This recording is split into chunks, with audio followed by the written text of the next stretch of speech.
All right, guys, welcome back to the Veteran Entrepreneur Podcast. This is episode 5. Today, our guest is Traci Bennet. Thank you, Traci, for coming on. Traci is an Air Force veteran, and she owns a business called Vital Roots, right? Where's that out of? Colorado Springs? Yeah, Boulder. Boulder. Okay, Boulder, Colorado. Mm-hmm. So me and Traci were actually deployed at the same time in the same area. I believe she was at Camp Dwyer when I was in Marja, which I think it's about 20 miles south. You were south Close. of me. Yeah. Mm-hmm. As a Marine, she was also stationed with the Marine Corps as an Air Force veteran. So that's pretty cool. So she's definitely good in my book. Anyway, so why don't you tell Elizabeth a little bit about your service and sort of what you did, what your job was, and sort of how all that unfolded. Yeah, so I was in the Air Force from 2004 to 2008.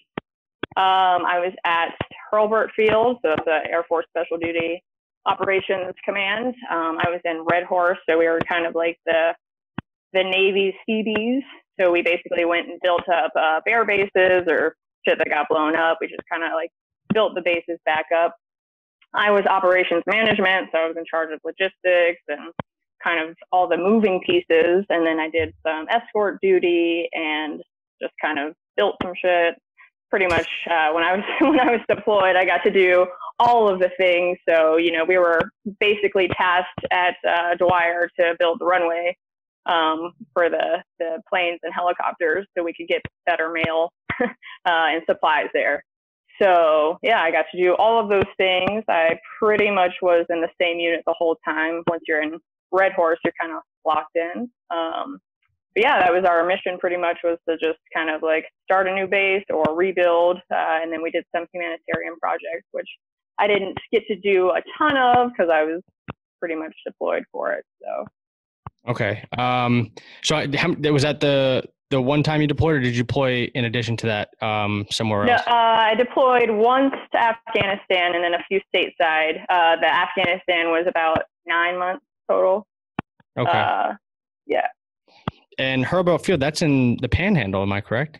It is. It's in Florida. Yep. It's like by Destin. Okay. Yeah, I'm vaguely familiar because I was down in Miami for a while.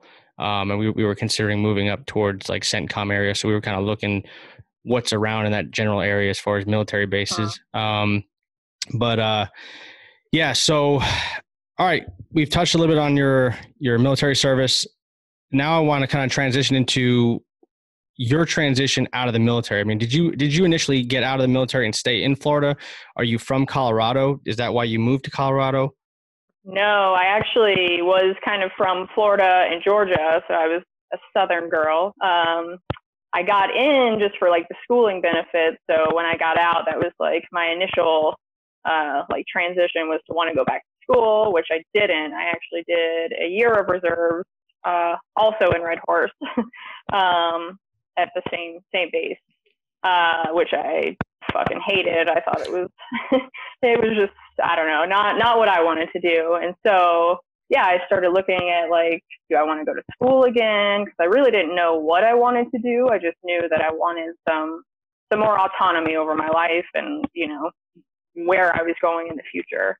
And then I did actually go back to a community college for like a year, and the VA just kind of like fucked up my school benefits so hard that I had to write it. Like they tried to come back for money. So I got really frustrated and I was like, fuck it.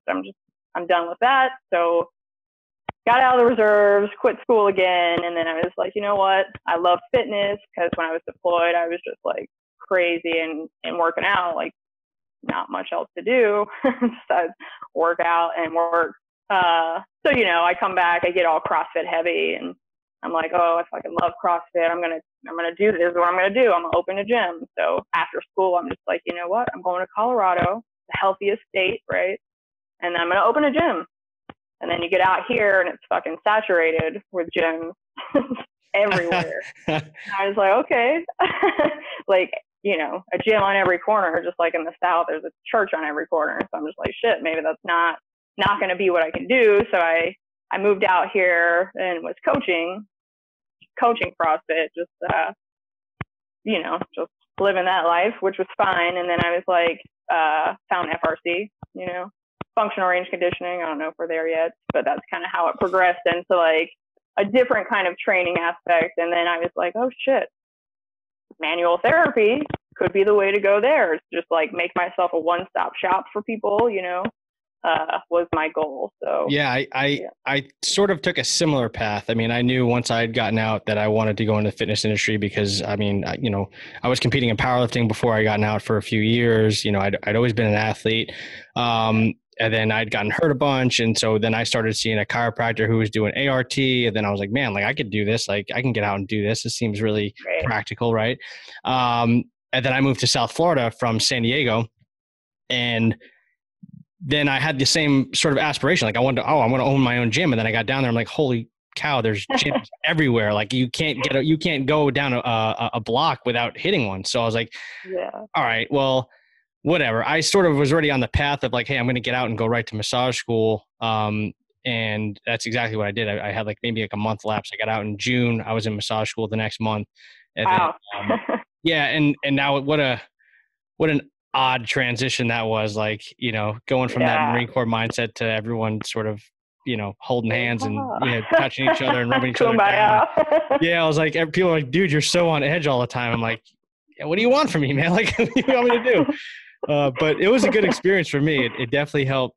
It helped shape me for my transition. Although I still sort of feel like I'm transitioning. I don't know if you feel that way as well, but yeah, definitely. 100%, because you're just so structured, and I'm still like battling that. Like I show up for my appointments, fucking 45 minutes early, and my clients, they're right on time. I'm like, you're late. What's happening? It's like, it's Boulder. Everyone's 10 minutes late here, So yeah, doing that definitely helped me transition to like finding a little bit more of that, like not so strenuous side. So did you have a network of people in Colorado, or were you just like, you just packed up and like, that's it, I'm gone? Yeah, no, I was just like, you know what? I just need a change. I've been in the South my entire life, and I just needed a change of pace. I just needed different environments. And I had one friend that moved up here and loved it. And I was like, fuck it, I'm going to come check it out. And that was in 2015. So it was like a year and a half after I got out and did the reserves and stayed around Florida. And then, I just picked up and moved. And then how long did you do the CrossFit thing for, as far as being an instructor? So I did that for a few years. I think I started that in 2013, and I did that through 2016. So a couple years as far as coaching, and then I had started actually doing it in 2010, I think. So, how did you sort of come across? Well, I guess I'll back up. So you're a CrossFit coach, and then you're essentially looking to do your own thing, to sort of branch out and make, I guess, your own gym, or at least have your own studio or business. So what was sort of the catalyst in that? Was it financial? So actually, what kind of like sorry, my audio cut out halfway. Was the question basically, how did I get to FRC? Sort of, yeah. Basically, how did you get from being an instructor to sort of wanting to branch out and then do your own thing? Cool. So I basically was CrossFitting, and I got hurt. So like my back was really jacked up, and this was sort of towards the end of my towards the end of my Air Force career too. So I was seeing some doctors, and basically they were just like, oh, you're not lifting hundreds of pounds. You're fine. Like, well, that's kind of what I want to do. So like, this is not helping me. And you giving me medicine, telling me to go on my way is not what I'm looking for. And that just kind of happened over and over and over again. So then like I get out, and I'm still coaching CrossFit, and I'm still like, I can't do anything, all the things that I did well, I'm just like, I can't fucking do anymore. And that just continuously happened. And it just like, even if I took time off or whatever. And so basically, I was like, you know what? I was browsing around for body weight stuff and kind of found functional range conditioning on Instagram. And I was like, oh, this looks like some stuff that would be relevant to me. So I just started doing it. I took the seminars.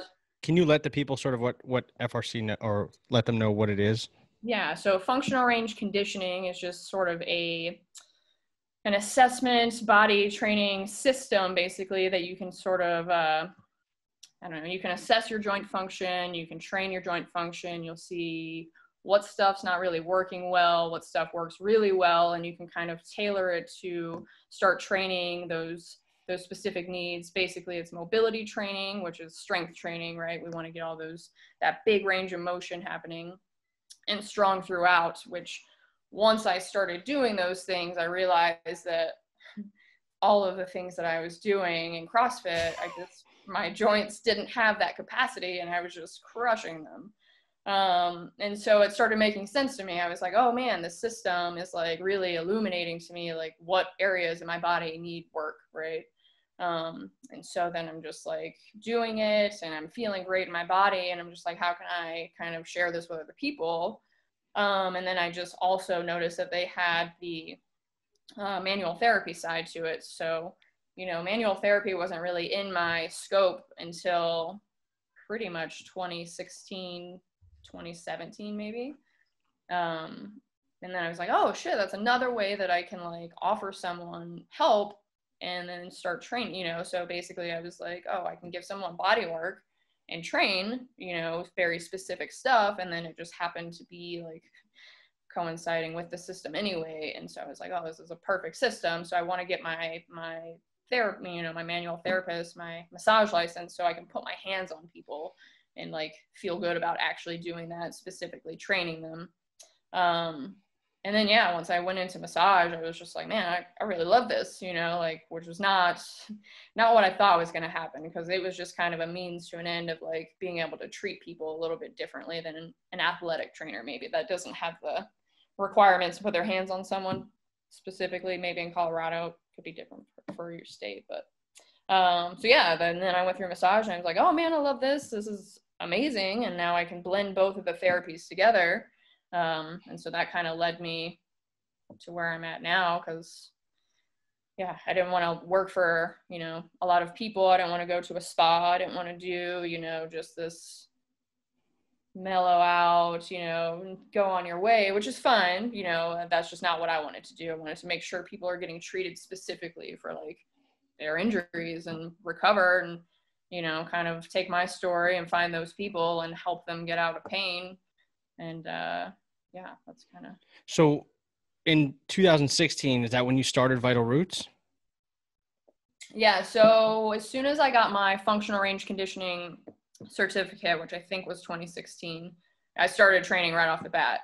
So I started Vital Roots. I was like, I'm just going to start the training process.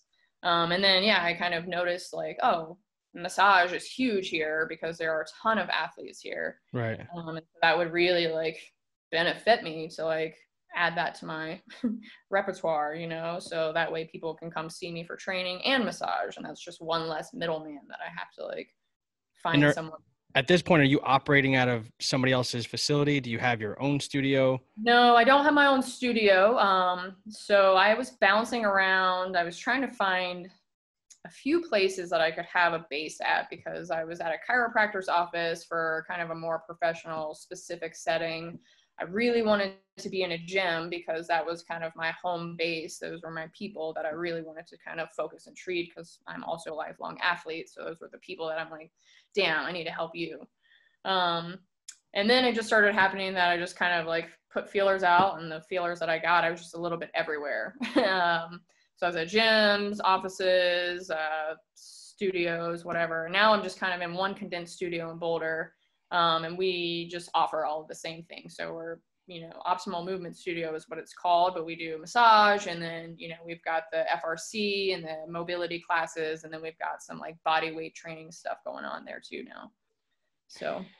And so how in the beginning were you starting to like acquire, I guess, clientele? I mean, was it purely from the CrossFit base that you had previous, or were you sort of on a path to branch out of that particular CrossFit facility? No, I actually had to kind of branch out because, yeah, when I stopped doing CrossFit here, and then I went to massage school, I also took like a summer off and grew a little bit of hemp down in Southern Colorado, and then came back. And so I kind of had lost touch with those people anyway. And then the majority of the CrossFitters I knew were from Florida, which is where I did a lot of coaching. So yeah, it was pretty much a whole new base. And I started just kind of weaving, getting training clients through my massage practice. Because the clients that I was getting for just FRC were a little bit slow at the time. That was kind of, nobody knew what it was. Yeah. Exactly. I don't know if people still know what it is, but yeah, it's definitely a little bit more out there. But yeah, so nobody was like, what's mobility training? I do yoga, and so that's kind of like the base answer you get. So I kind of, that was the other reason. I was like, there's got to be another way. So that kind of, again, manual therapy is how I started to kind of bridge that gap. I'm just like, like if you're feeling good, like this is going to make you feel even better for a longer period of time.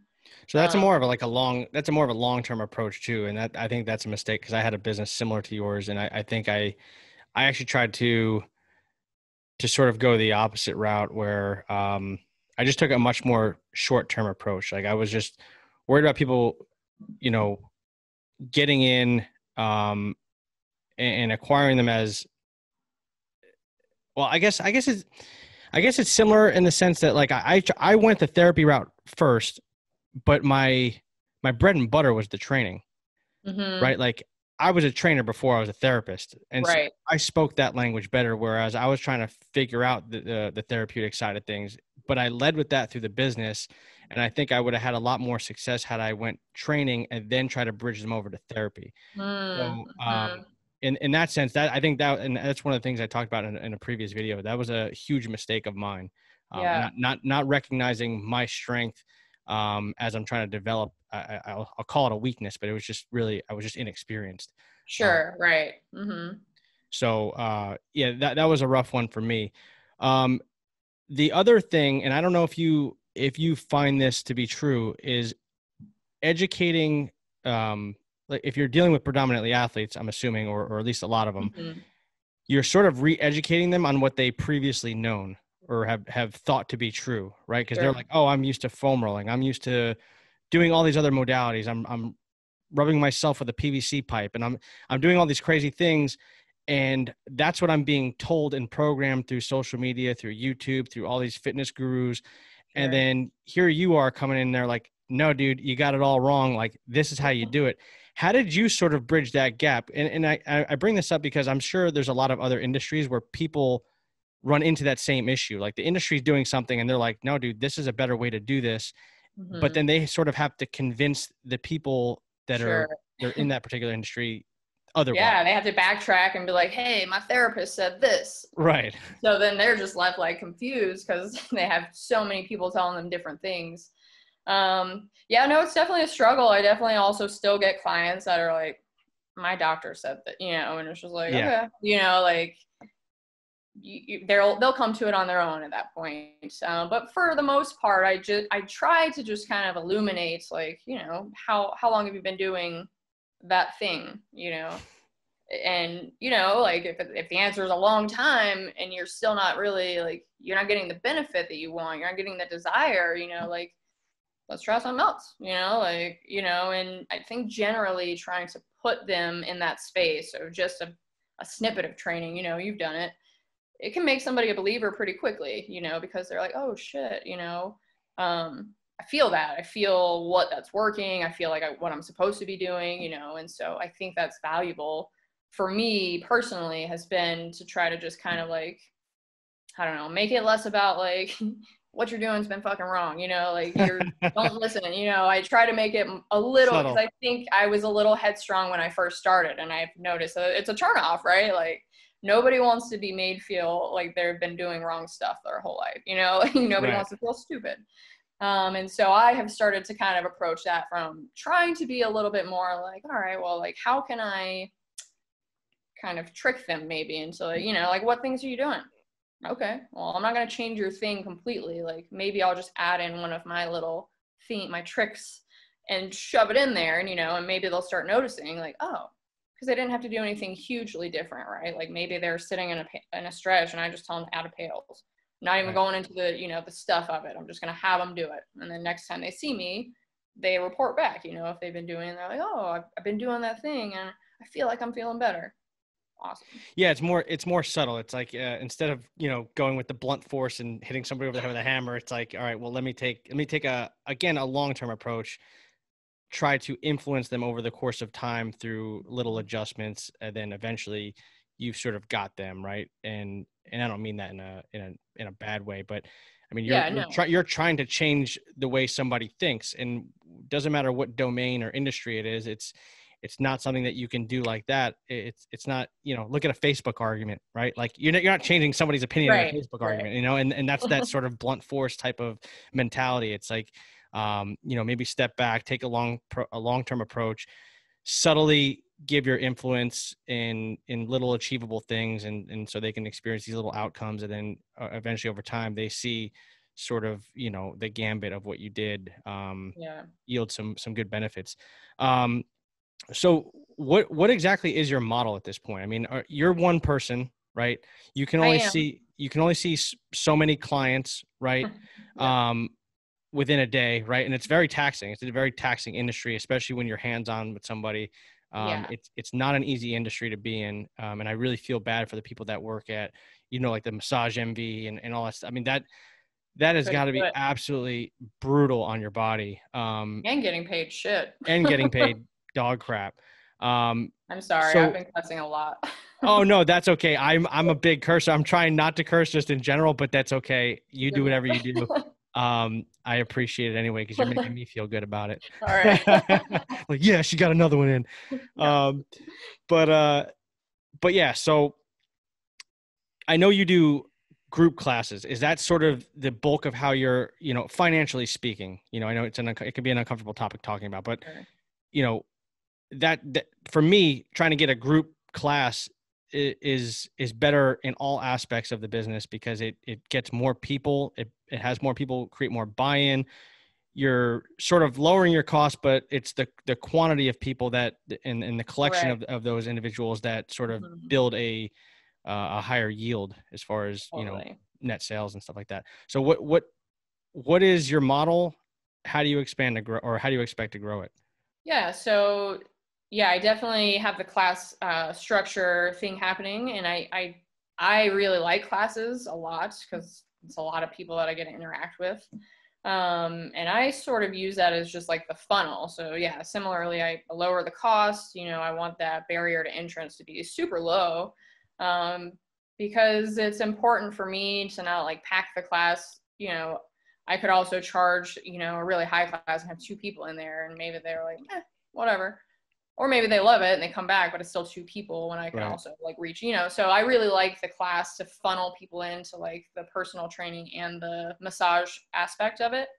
And that seems to work for me currently, whereas I wasn't really thinking of it that way. I think when I came out of the gates for the mobility classes specifically, I was just like, let's fucking, you know, we're not yoga, we're gonna do this hard, you know, so high cost, trying to pack it out. And I was feeling really burnt out. Like, I'm advertising, you know, especially here, it's a really hard market because everybody does yoga and people don't know the difference until they do it, right?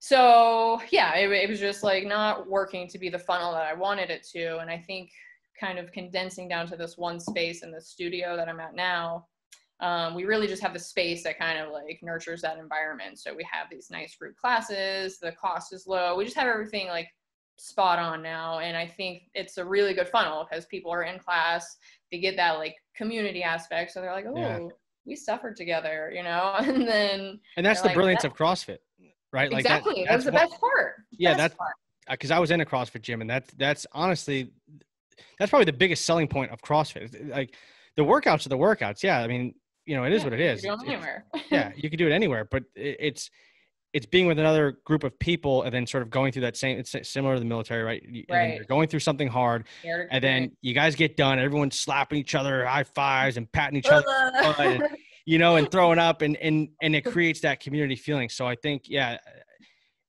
it's interesting that you didn't recognize that from the beginning. I didn't either, but I mean, you seem really smart and savvy. So I was like, well, I would assume that she would have done that from the start, right? Like, But I think I recognized it, and then I just got so in the like, well, this isn't, we're teaching something very like top notch, and I was just so fucking snooty about it. I'm just like, whatever, like put the information out there, give people access, they'll find it, and like you want to create that group because that's how they're gonna keep coming back. So yeah, I definitely was kicking myself in the ass for that for a while. I was like, that's why I don't do CrossFit now. I can't find a gym that I feel that like, fucking tribal community. Like you're just like, yeah, because it's an interesting market out here. But yeah, well, I found it for me, it was I eventually got into a really good CrossFit box down in South Florida, and they were great, but CrossFit in general is like a really tough community. Like, I mean, like unless you're the guy that has the idea that everyone latches onto, like that's great. But if you're trying to be the guy to get that out there, that's a rough one. You don't know. I was battling Kelly Starrett has no shit, idea. Yeah. I was battling Kelly Starrett for years. Yeah, but I stretch, man. Like, okay, cool. But yeah, that was a tough one. So what were some of the biggest challenges that you faced as you started the business, and then as you sort of have progressed to where you are now? I think kind of, what we've been talking about starting, I think I was just so like narrow-minded about like my focus, and I'm targeting so-and-so specifically. And, I think I benefit from just keeping it on a more general level and knowing that I can treat, someone in their 80s or someone in their 20s, athlete or not. And I think that where I was going wrong was just trying to be too specific about my clientele. Because, I didn't have the clientele, and I was damn sure being a little choosy. And I'm like, you know what, like, this is not what you want, right? You want people to like hear about you and be like, yeah, my shoulder was fucked for years. I went and saw Traci, we worked it out, in a month or, a couple months, couple of years, whatever it is, So then I was like, treat people well, like, don't worry about who it is. And, like same thing for massage. I got really bored of like, just make me feel good massage. And I'm just like, I don't want to do that. And I'm just like, you know what? That's also a funnel. Like if somebody comes in and they're coming in for, months, and they just want to feel good because their neck's always hurting. Well, that's a selling point, right? That's for me to be like, hey, we've been seeing each other for months, and I love seeing you. If you want to keep paying me for this, that's great. But like, I could also maybe like help you where you're seeing me less, and just for maintenance, and we can train that, So the way that I was looking at things was just so narrow. I was just like very specific, and I think I was too niche. I just was like, I don't know. I was just making myself in a so small bubble that like, I don't think anybody knew what the fuck I was doing. So being more general. I share that same exact sentiment, because once I got my massage license, I went right to the functional range release course, the lower course. Mm-hmm. And then I would just like totally ditched massage. And like looking back on it, I mean, I basically took out an entire revenue stream. Right. And I'm like, just because I think it was honestly my ego. Like I didn't want, here I am, this big macho guy, and I'm like, I don't want to, I'm not a massage therapist. Like I do like the specific, sort of it's just therapy. Different. All right. Yeah. And like, and that really got in the way, because I probably would have been way more successful had I just sucked it up and just been like, all right, like whatever, I'll rub you down for an hour. Like, totally. let's do it. Like, yeah, I'm good. I was so prideful about like, I'm a massage therapist, but I do this, like, and you put yourself in this bubble and so I definitely understand what you're talking about. It's not good. Yeah. So for me, it was super helpful. Like treat people like for what they want to be treated for, and then use that as a segue, and then they'll either like respond or not. And if they don't want to train, cool. They still want to come see me for massage, and that's still revenue for me as as a business owner. So as long as I'm not like pushing people out the door, which is probably like me strong arming people in my beginning, like you need this, and I'm not doing this because you have to have that, it's just like, right. They're like, fuck you, I'm gonna go see someone else. Like, I'm not trying to like hear that right now. So for me, I think that was a big like growing point, just like, do what people want and need. The other thing, and maybe you've experienced this as well, is like I set out to really train athletes, like, and do everything I want to do is towards athletes. Yeah. And in the fitness industry, that's not where the money is, right? Nope. Like, yeah, if you get the perfect deal and you get hooked up somehow and whatever, okay, great. But that's like 1 in a million, right? Right. In the fitness industry, your money's coming from the general public. And Yep. so that was another thing for me. It was like, oh, I'm doing athletes. No, I don't want to do that. I I'm don't doing have time athletes. for this. Yeah, like Serious athletes only. yeah, and there was so many times where like I could have had more general public, which again, that's you can have your athletes if you want to have, especially for your marketing, right? Like, oh, I trained this person or I treated this person, whatever. That's great to put out there on the social media and all that stuff. But I mean, if you don't have a business or a revenue base, then Doesn't matter. doesn't matter. Yeah. And I mean, that's something I did to myself for sure. Yeah, no, that was, yeah, exactly. Because then I'm like, yeah, you can have both. Like, you treat your athletes like athletes, you treat your general public like the general public, and like, it's a win-win for everyone. So yeah, I think that was also prideful for me too. Like, same thing. I'm definitely like more in that like sympathetic masculine mode where I'm just like, I don't have time for that. Like, I'm a serious therapist, and I'm just like, you're a fucking asshole. This person's got back pain and like they don't want to move today. They just want you to rub their back for an hour. So like rub their back. Yeah, just yeah. So do what you got to do. All right. myself down a peg. What have been some of your biggest successes to this point? I mean, obviously starting a business is a huge success in itself. Starting a business, moving, that was like pretty huge for me. I don't know. I have had like a lot of things since I've moved to Colorado that I've had to like deal with, I think, on like a personal level. So I think just kind of being able to move forward, my dad died when I was deployed, and then my mom passed like 2 years after I moved here. And so like that was during school and like during starting my practice. So I was like dealing with her like being sick and such. So I think being able to kind of like keep some sort of like drive towards like my end goal was like good for me. I felt like proud that I didn't like fall into like, feeling lost, because there's definitely like, same thing as like getting out. You're just like, well, what the fuck now, Right. So that's definitely like been something for me I'm super proud of, is like, you're out here doing the damn thing. Like, you could have like went a different way. I could have like went back home. It's a little bit easier to live back in the side, things aren't expensive. So Right. like I definitely felt myself like draining my tank a little bit, and then I just kind of like kept going. So I feel good about that. Do you feel more fulfilled as a business owner or somebody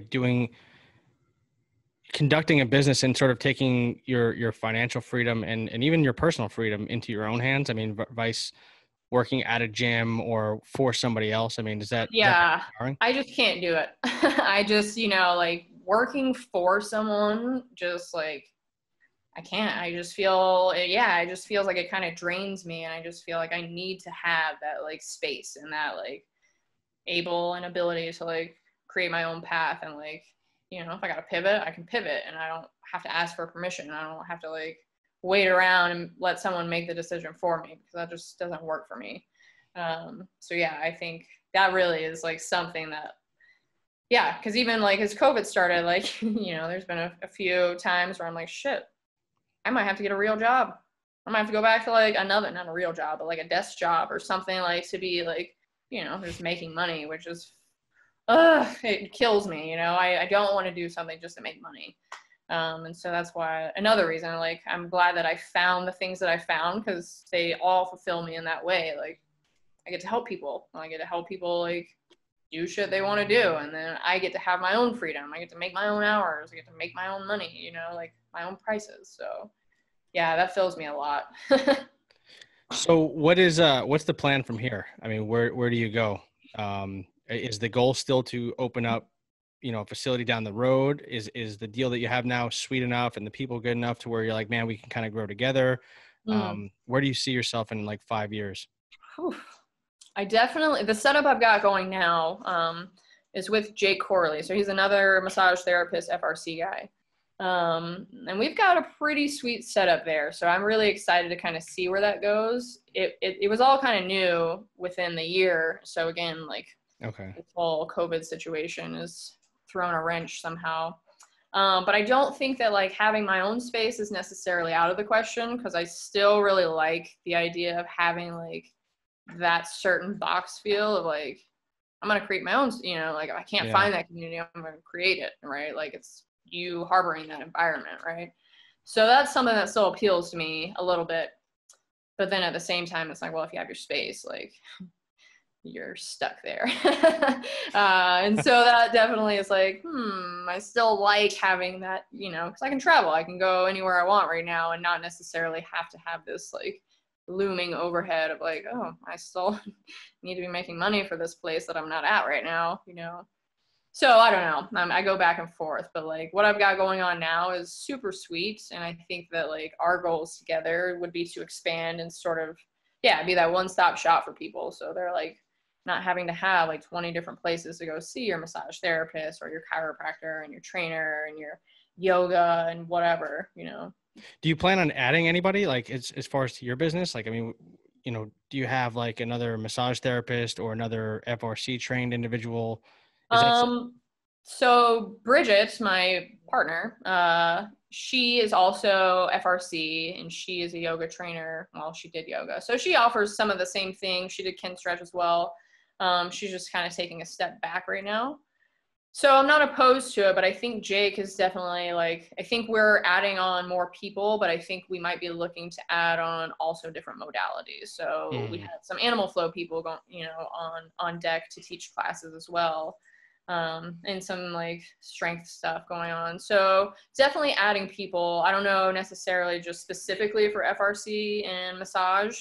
I think you can't really have too many like therapists though, but we're definitely looking to expand to have sort of this global sort of like place to go that you can kind of get all your needs met.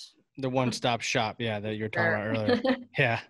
All right, so we're going to sort of wrap this up. How can we find you? Where are you at? Social media handles, location, gym name? Yeah, so the location would be Boulder, Colorado. You can find me at Optimal Movement Studio. That's on 30th Street. I do have Instagram. I think it's just T_BENN. I have a business one, but I can't remember what it is. I think it might just be Vital Roots. It is Vital Roots. I don't know the exact. I don't want to tell you the wrong thing though. I think it's vital.roots. I'll put it in the description below. Okay, cool. People can right on. And then you can always email me. You'll find that on my Instagram as well. Come train with me in Boulder. I do some online stuff, but mostly I try to keep it to in person.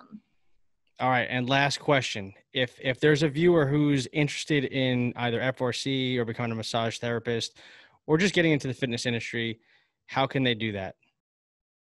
So if you're going to try to get into functional range conditioning, you're definitely going to want to take one of their online seminars. I think that's functional anatomy systems. Seminars, I think. Functionality seminars, yeah.